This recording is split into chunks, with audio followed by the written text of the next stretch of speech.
Manuktok gay na ug kaisa opportunity na. Pero kaduha gay na manuktok, di na opportunity maningil nag-utang. Opportunity knocks only once. Tunindot kaya paminaw no, kung naay moabot nga oportunidad sa atong kinabuhi, grab na nato.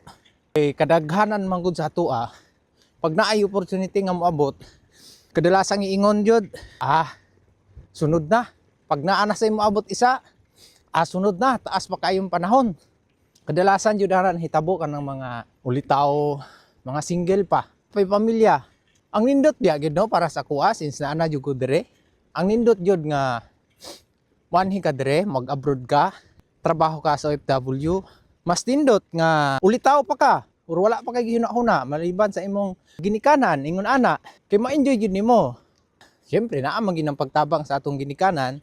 At least wala kay ginahuna bitaw nga nabilin imong pamilya, mga anak nimo, tapos imuhang goal na makatigom, makuha nimo ni nga goal nimo, kapalit kag mga ingon ani. Kana nga best jud unta nga opportunity.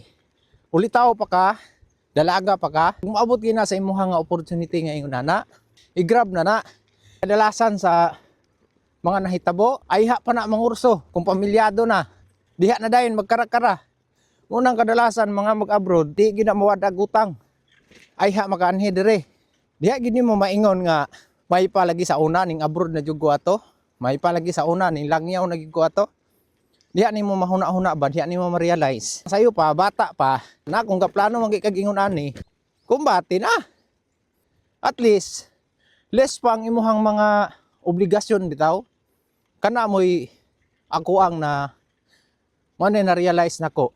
Kay atong kapanahonan sa bata-bata pa ko, wa jud kay laing gyud-huna ato. Sakto naman akong edad magtrabaho, pwede na akong mulakaw, ma-abroad ato. Wa jud ko ra kahuna-hunag ingon ani ato. Puro lakaw, laag, kuyog sa barkada. So diha na to ma-realize, kung sa una pa kog abroad, di wala na ko diri ron. Katigom na ko, kapundar na ko, purgod na ko diha. So munang pag opportunity knocks only once. Pag manuktok kay na ug kaisa, opportunity na. Pero kaduha gay na manuktok, di na opportunity maningil nag-utang.